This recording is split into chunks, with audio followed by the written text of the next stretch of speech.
Hey guys, welcome back to my YouTube channel. For those of you who don't know me, I'm Chloe, and today I've decided I'm gonna make up for all the videos that I missed, aka all my reading wrap up videos. I'm gonna do this in one video, and I'm gonna do my July, August and September reading wrap ups all in one. I also didn't read that many videos, so I think that many videos? Excuse me? I didn't read that many books, so I think it kind of makes sense me doing them in one rather than doing a video for 2 books, a video for 6 books, a video for 4 books. May as well just do it in one. So in total I read, I think, 12 books. Let's just get right into it. In July, I read 2 books. I was in a major reading slump in July. I just could not bring myself to read, really. I didn't know what I wanted to read. So I decided to start off with a psychological thriller because these, like at this point in the year, they've been getting me out of my reading slumps a little bit because I just they're very different to what I normally read, and so I just thought, let's try a psychological thriller. So I started with Sometimes I Lie by Alice Feeney, and I gave it 4.25 stars, did really enjoy it. Don't really remember that much about it now, but I know I did enjoy it when I was reading it. But I will read you the blurb. I also don't have any of these books with me, so I'm just going to stick them on the screen somewhere. My name is Amber Reynolds. There are 3 things you should know about me. 1, I'm in a coma. 2, my husband doesn't love me anymore. 3, sometimes I lie. Amber wakes up in hospital. She can't move, she can't speak, she can't open her eyes. She can hear everyone around her, but they have no idea. Amber doesn't remember what happened, and she has a suspicion her husband has something to do with it. Alternating between her paralysed present and the week before her accident, and a series of childhood diaries from 20 years ago, this brilliant psychological thriller asks, is something really a lie if you believe it's the truth? I did really enjoy this book. I actually do remember a bit more of it after reading that. I kind of remember the twist at the end, and I remember just being like, oh my goodness, I need to talk to someone about this, and I need to know what they thought, because I really wish this became a film, and I think this was one of the ones that was supposed to be, but then it never happened. I really enjoyed it. I did really enjoy it. The twist at the end I didn't see coming, I don't think, until right before it, and I was like, oh my gosh, is that what's gonna happen? And it did. But yeah, so it was really good. I would recommend. I did really enjoy that book, and yeah, that was the first book that I read in July. Then the second book that I read was Flawless by Elsie Silver, which is the first book in the Chestnut Springs series, and it follows Rhett and Summer's story, and I did really enjoy it. I gave it 3.25 stars. I think the reason I gave it 3.25 is that I didn't feel like, or 3.25, 3.5-ish, like that kind of ballpark. I think because to me it didn't feel that different to things that I'd read previously. So apart from the cowboy trope, I haven't read Done and Dusted, which is what people compare it to. I do need to read that. But apart from like it being the cowboy trope, for me, it felt very samey as a love story and like as a romance book. So I wasn't that blown away, but I did really enjoy it once I got into it, and I would recommend, in all honesty. It is a really good book, and it's a good start to a series, I think. So I would recommend for people kind of wanting to get into reading as well. Yeah. Then moving on to August. So in August I read 6 books. I don't know what happened considering I went from 2 to 6, but hey ho, it happened. The first one was Not So Nice Guy by R.S. Gray. Read this on my Kindle, I think, and I don't really remember what happens, again, as usual. When do I ever? I know it was a very like fast-paced, cutesy romance kind of thing, but that's all I kind of remember. I think I enjoyed it while I was reading it. I think it was good. I would probably give it like 2 stars maybe. I don't know. I don't really remember that one at all, but I know I read it on Kindle Unlimited, so yeah, it was good.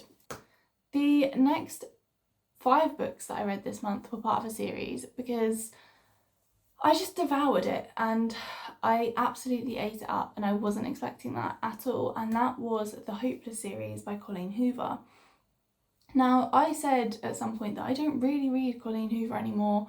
I don't tend to go out of my way to buy her books anymore. I've just been reading the ones that I have left on my shelf, and I bought these literally like years ago. But I did really enjoy this series. I think it's a young adult, I think. I'm gonna check and I will put down at the bottom if I'm wrong, but I think it's young adult. I'm fairly certain it is. So there are 5 books in this series. 2 of them literally are like 150 pages or less, and yeah, that's great. But yeah, so first we have Hopeless, which is Sky's perspective on the story, and then we have Losing Hope, which is Holder's perspective. I think his name's Holder. I might be wrong. I hope I'm not.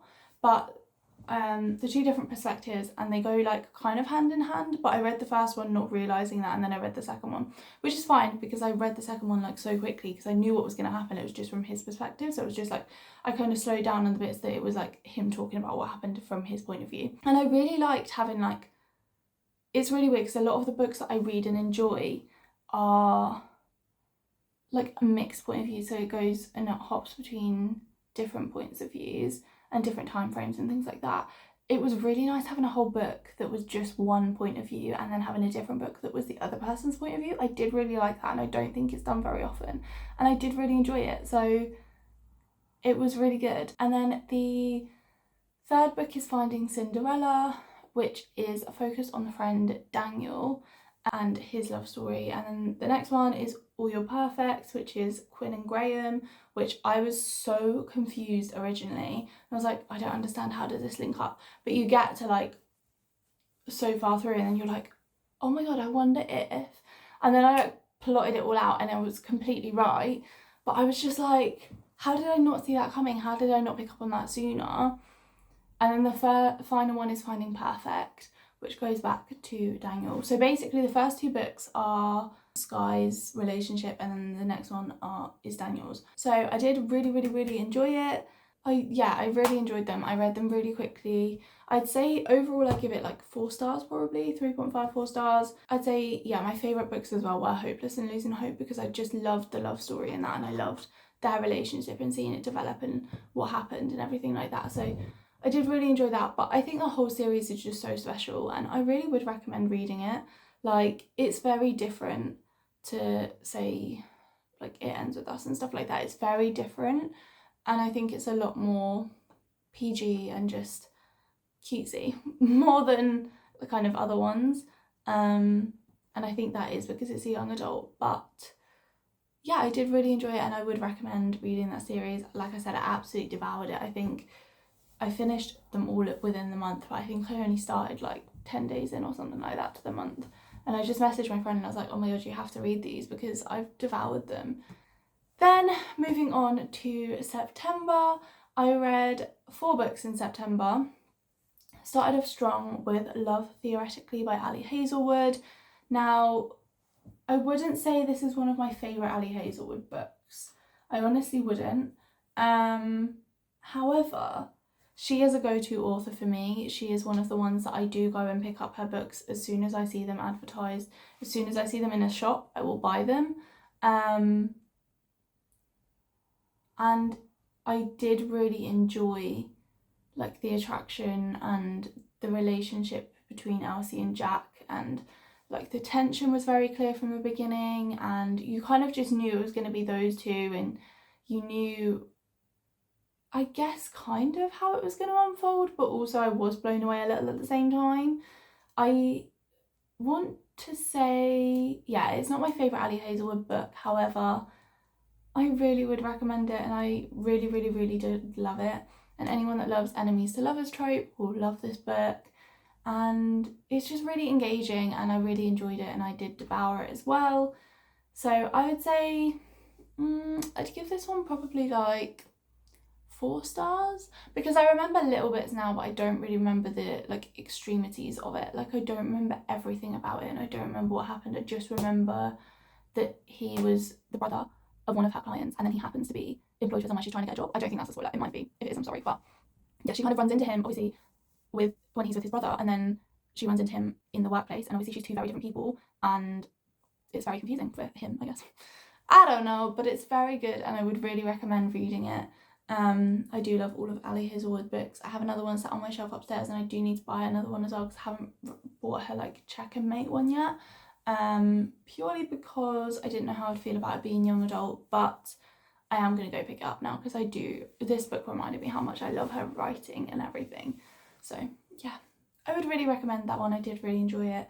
Then the next book I read in September was Heartless by Elsie Silver. This is the second book in the Chestnut Springs series.